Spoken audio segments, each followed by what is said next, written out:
Welcome to part 27 of Wind Waker, and we are starting the Earth Temple. Now, as you see right here, Medli is already useful. As long as you hold on to her and you jump off a cliff, she will help glide you downward and onto a ledge below. And it's kind of reminiscent of the chickens in past 3D Zelda games. And I like to point out that throughout my Zelda playthroughs, I've been calling the chickens cuckoos, and I know they're supposed to be pronounced cuckoos, and you know, for the sake of consistency, I'm going to call them cuckoos for the rest of my Zelda playthroughs because they're insane, especially after you attack them so many times and they come after you in full force. They're insane. But if you don't like me calling them cuckoos, I'll just call them chickens, because they're essentially chickens. And I'm rambling again. Anyway, this room here contains 3 moblins who stand no chance against me. Oh, also, it's a good idea to start collecting as many rupees as you can, especially from those glowing orbs enemies drop. Because, well, at this point I've pretty much done most activities that require me to spend rupees, and well, trust me, gather as many rupees as you can, and I'll save that for later. Anyway, with all the moblins dead, go and grab Medli and take her up the staircase, because we're going to do some more gliding.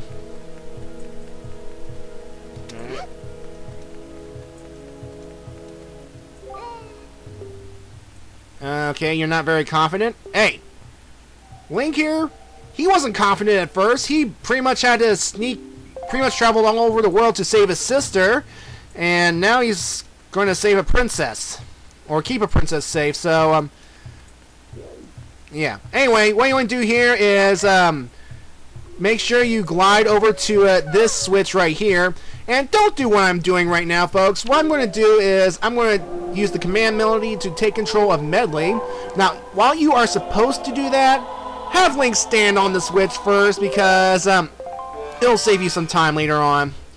Well, regardless, though, when you have control of Medli, she can fly as long as her flight meter up there, where the magic meter is can tolerate.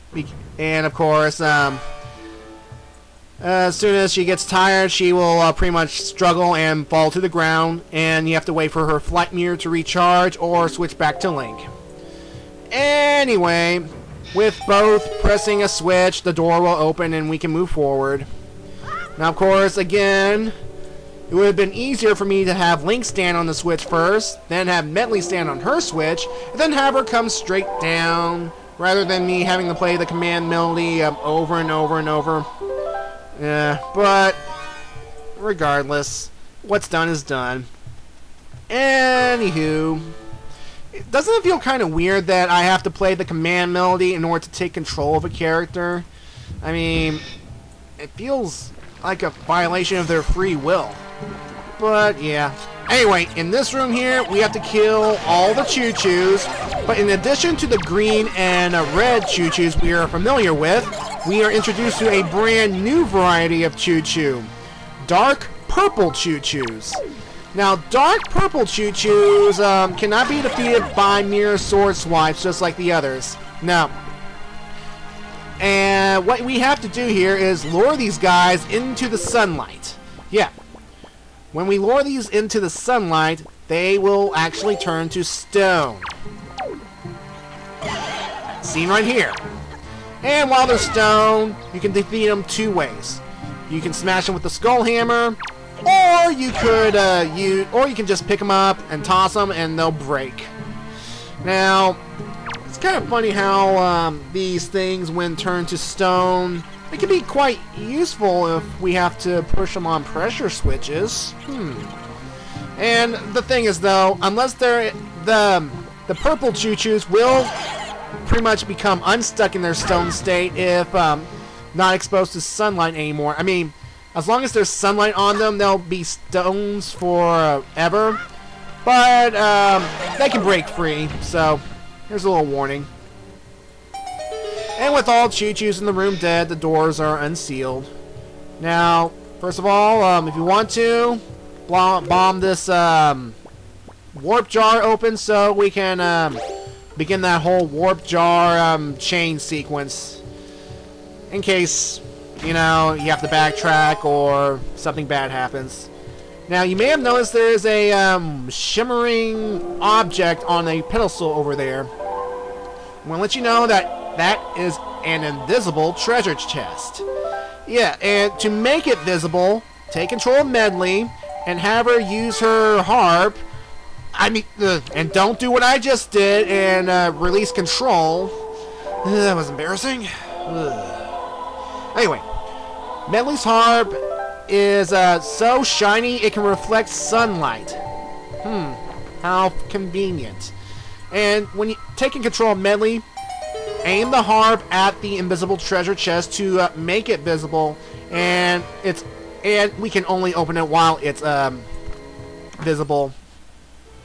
And of course, this treasure chest contains the dungeon map. Yay. We can see where we're going. Okay, we're done with this room. Moving on.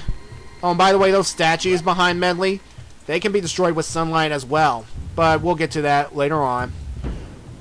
Now, we are in some kind of room with a demented face and a bunch of fog. Now, what you want to do here is take control of Medli and have her point her harp towards the fog so that it can reveal a peg. And the reason you want to have Medli dissipate this fog using the sunlight, and I don't know how that works. Isn't magic fog? Well, actually, it is magic fog, because if Link gets into that fog without it being clear, if he gets down there without Medli shining light on it, the moment he touches the fog, he will be unable to use any of his items. So, yeah, make sure Medli is in a perfect position to reveal the peg switch so that Link can use the Skull Hammer and unseal the door. And, yeah. Alright. Now, in this room, well, take Medli into the next room, and we will encounter some red bubbles and coffins. What you have to do is just approach the coffin, they will unseal themselves, and out come the red bubbles. La la la la. No threat. Die. Okay. Now, what you want to do here is you can either leave Medli there or take her over to this area right here. Because what you have to do is you have to climb up the ladder here and pull a big block over so that sunlight will be revealed. And at that point, you will take Medli over to the sunlight and have her reflect on another invisible chest. And this invisible chest contains a small key for us to grab. And it's very important that you keep Medli in the sunlight just after you reveal the small key. And actually, I'll show you in just a second. And Medli, dear, we've already demonstrated this whole reflectiveness of your harp twice. You don't need to explain it. You were doing so fine until just now. So, yeah. Anyway, there's a sealed door in this room. And once we get the dungeon treasure, you can use it to access this room. But all you're getting in there is a joy pendant. And I'm going to keep saying this. I am done with joy pendants. I've collected all the joy pendants I need. I mean, the only purpose for the joy pendants are to sell them for cash. And yeah. Anyway, once you get the small key, we will have a brand new quote-unquote enemy to kill. These guys here are Floor Masters. And if that name sounds familiar, they've appeared in previous 3D Zelda games, and they used a different modus operandi. Essentially, they're big, giant, fleshy hands that will attack Link, and they can split apart, and if you don't kill those parts, they will grow into big ones. So, yeah. Anyway, the floor masters in this game pretty much borrow their stick from their wall master cousins. Essentially, if they grab Link, they will drag him into the darkness. But unlike unlike wall masters who take you back to the very beginning of a dungeon, they will take you to a random location in a dungeon nearby, and that's actually kind of convenient. Now, you saw one of the floor masters heading towards Medli. Now, if one of the floor masters do grab Medli, she will be dragged into the hole, and she will actually be placed in a cage in the room that I just went through. Yeah, there's a giant cage up there behind the stairs and I will point this out at some point. And yeah, all you have to do to free her is to essentially play the command melody and fly her out. So yeah. And of course, you saw me defeat the floor masters using the good old technique called freeze and whack. Basically, freeze them with a nice arrow and just whack them with the skull hammer. Anyway, I'm rambling. I'm done with that section. Anyway, what I'm doing here is I just released sunlight to this room right here because we're going to need it in just a second. Essentially, there are 2 pressure switches. Now, you can use 2 of the purple choo-choos to stand on the switches, or you can use Medli to stand on one and have just one of the dark purple choo-choos stand on the other. And what you have to do is get up here to this upper area and push the block down the ledge. And by doing so, for some reason, it unseals the door, and it creates a nice little easier shortcut for us to actually get up to the area without relying on those stairs. So yeah. Anyway, let's just grab Medli and toss her up. Now be careful how you toss her up to the upper areas, because if you remember of me tossing her up and have her hitting her head against the wall, that can happen here too, and in this case, we don't want it to happen. It's pretty much a time waster.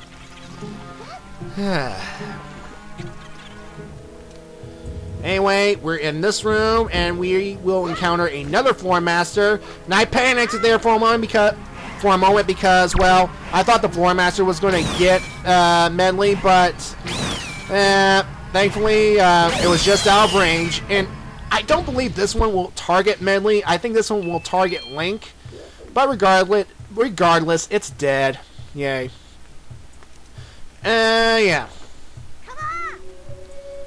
Anyway, here's an interesting thing. When you do the call command and have Medli follow you, if you get too far behind, you just heard Medli say, wait, I believe. I think that's wait, or hey. Well, regardless, voice acting. That's still, Link talks. Ugh. Anyway, pressing that block into that little hole releases some sunlight. And at that point, take control of Medli and have her reflector harp onto certain sections of the wall. Specifically ones that have sun, some kind of yellow symbol. Is that symbol for the sun, I believe? Anyway, destroying this wall here will reveal the second warp jar. And then what you have to do now is reflect sunlight over to destroy this section of wall. And to reveal this block, which we have to push over to create a ledge for Link to pretty much climb upwards. Now, this begs the question, what kind of material is this wall? I mean, to have just mere sunlight shine on it, and then boom, it self-destructs. Now, there's one of those statues I mentioned earlier, and just like the wall, when you put sunlight on it, kaboom, disintegrates. What kind of material disintegrates upon sunlight? Anybody want to comment on it? Feel free to. Now, for some reason or another, Medli runs away as Link does his usual puzzle trick, and I don't know why. I pretty much saw this done on another playthrough on YouTube, so that is weird. Anyway, pushing the block here unseals the door and creates the ledge. But pushing this block right here will reveal another treasure chest. And this treasure chest contains the compass.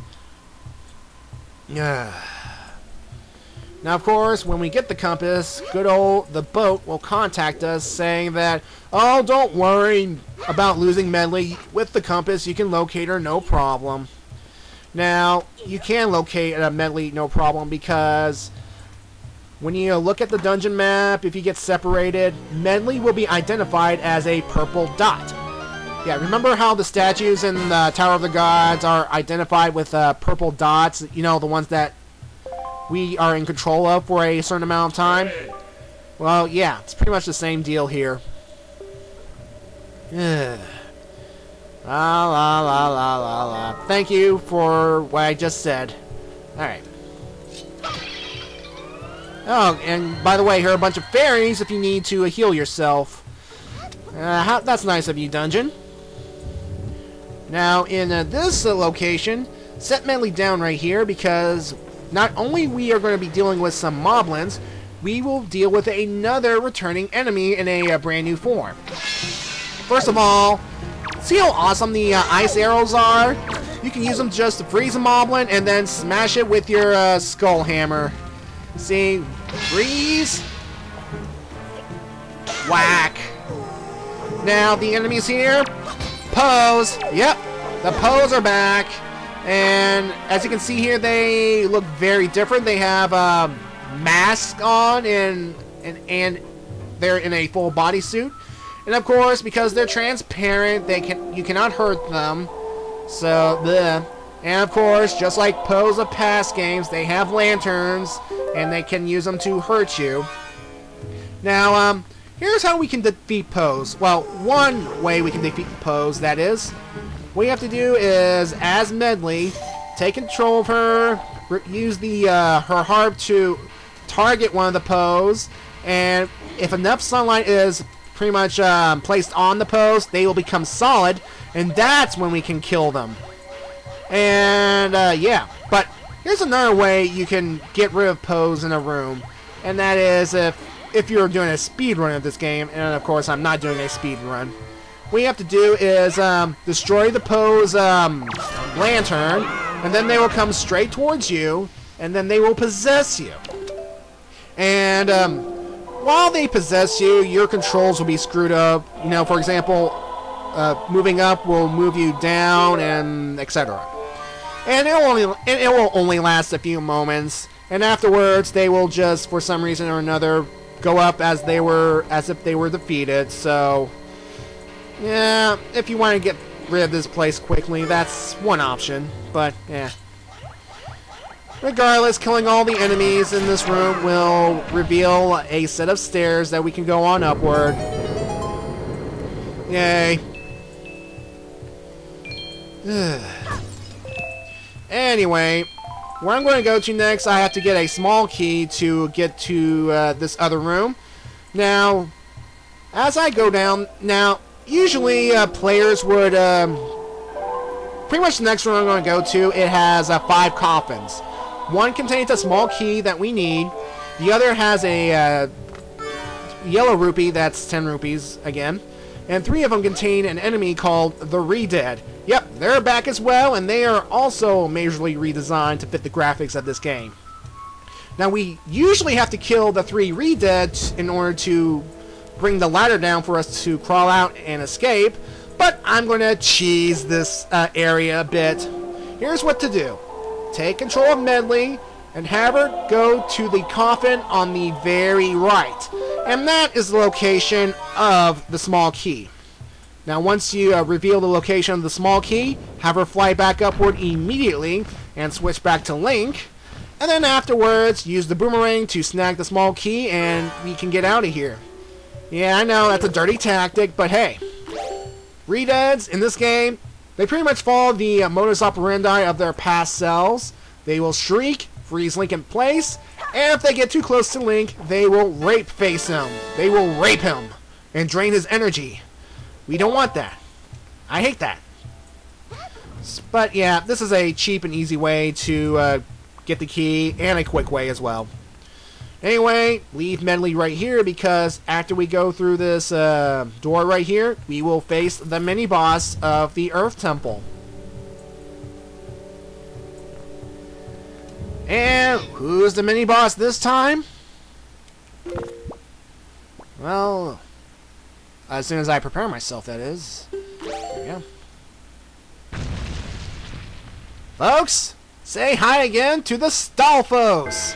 Yes, the skeleton warriors are back, and this time instead of wielding swords, they wield clubs. And they are not much trouble. In fact, I'm about to kill this one right now! All you have to do is just bomb them so that they break apart, stun the head, and smash them with the skull hammer. Now by killing one, we unleash not only another one, but there's a third one as well. And they can be defeated the exact same way. Overall, the Stalfos in this game, like, they pretty much drag heavy clubs around. And if you get too close to them, they will swing their clubs around trying to hit you. And you can damage them with swords, but all they'll do is they'll just break apart in half. And then basically you have to get them reduced to their head. And as soon as you kill the head, the rest of the body will be destroyed because, well, if you pretty much leave them alone too long while disassembled, they will reassemble and they will come after you again. But these guys are a joke. They put the Stalfos of Ocarina of Time to shame. Anyway, once they're dead, well, first of all, if you want to get all the goodies from their glowing balls of goodies, and then we will go up and get the treasure of this dungeon.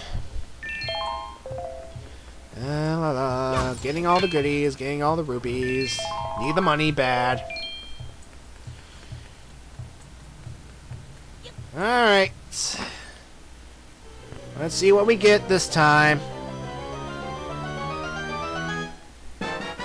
The Mirror Shield! Yes, once again we get a Mirror Shield, and just like its predecessors, we use it to reflect on sunlight sensitive objects such as this sun switch that we are going to use to get out of here. So yeah. Now, as per tradition in this game at least, every time we defeat a mini-boss, bosses from previous rooms are respawned and we have to kill them again. So once I go through this door, I will have to kill the moblins and pose again. But for the sake of time and for your sanity, I'm going to speed things along because I want to show you a secret in this room after I kill all the enemies that will require both Link and Medli. So enjoy!